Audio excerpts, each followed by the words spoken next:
Please be seated. Veuillez vous asseoir. The other judges of the appeals chamber on this appeal are Judge Howard Morrison, Judge Pons, to please introduce themselves for the record. Such a case, the investigation must be authorized by a pretrial chamber.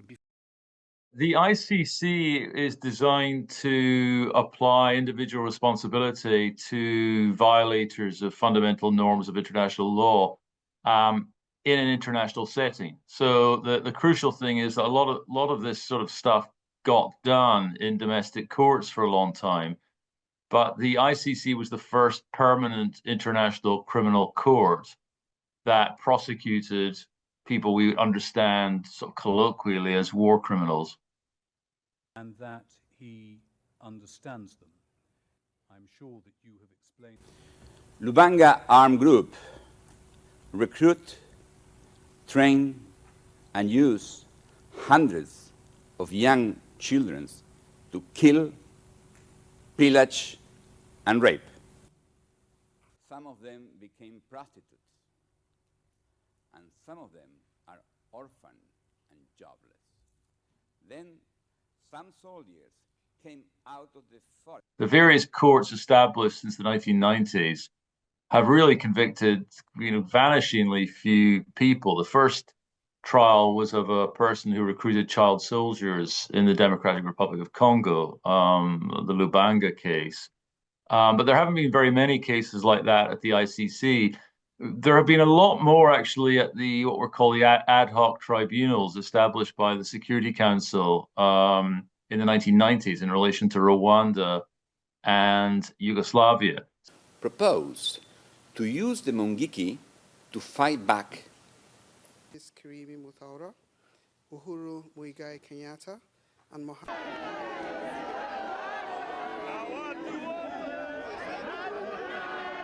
The ICC goes through a sort of relatively long process. A case is brought to its attention either by a state or by the Security Council or through action by the prosecutor.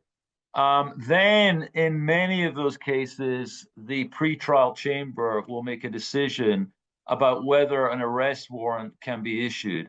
The arrest warrant is then issued by the prosecutor, and the arrest warrant becomes binding on any state that happens to have custody of the alleged war criminal. That's roughly how it works.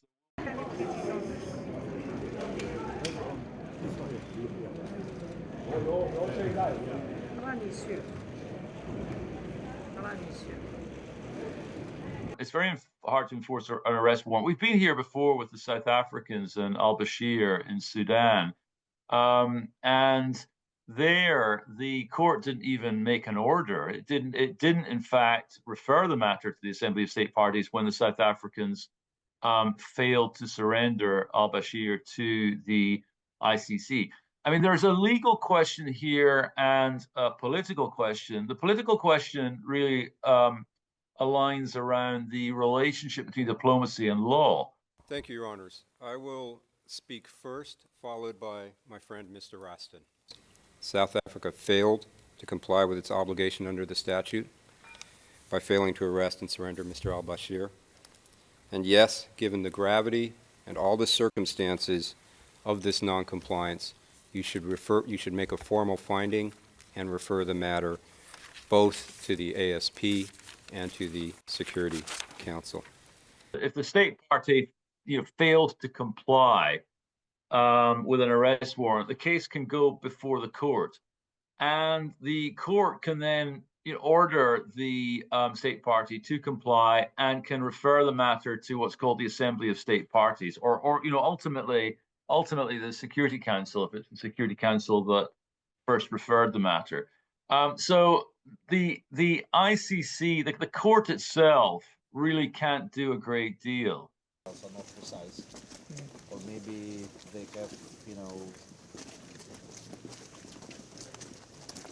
somehow where people live, and there is no any military objects, and if November,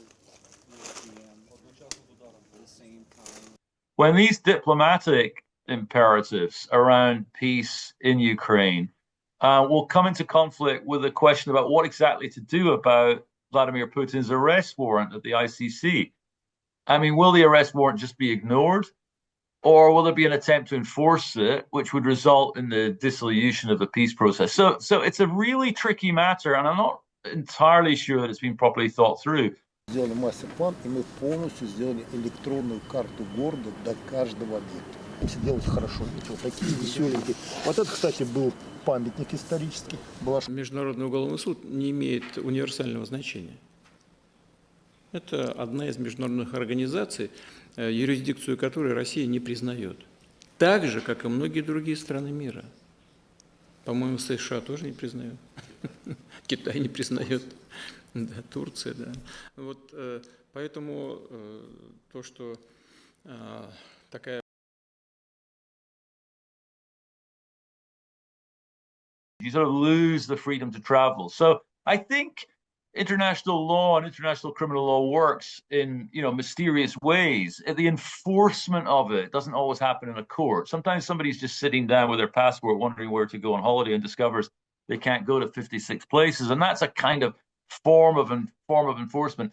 And the other thing I'd say is that you do get cases where people are surprisingly detained, sometimes by accident almost. The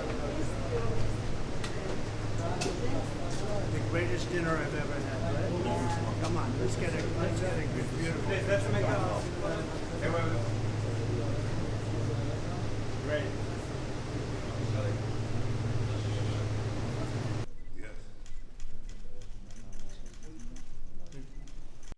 Nothing.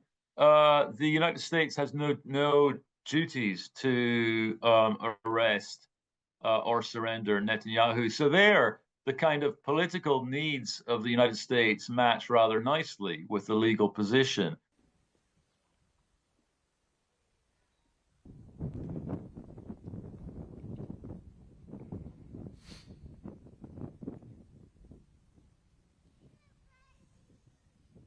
No biased anti-Israel decision in The Hague will prevent the State of Israel from defending its citizens.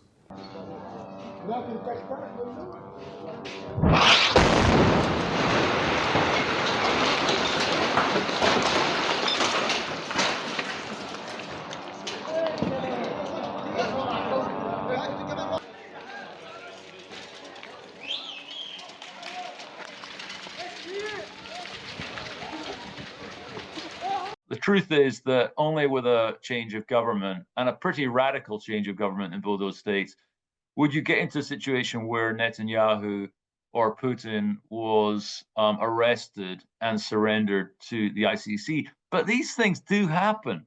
A week can be a long time in politics, and one can go from being a respected statesperson to being a war criminal. That's what happened to Slobodan Milosevic. He was the president of Yugoslavia and then Serbia. He was a negotiating partner at Dayton with NATO and so on. And then he found himself under arrest for war crimes, crimes against humanity and genocide. He died in jail. But so politics shifts, and arrest warrants are forever. So you know, they've got an advantage over politics in a way in that sense.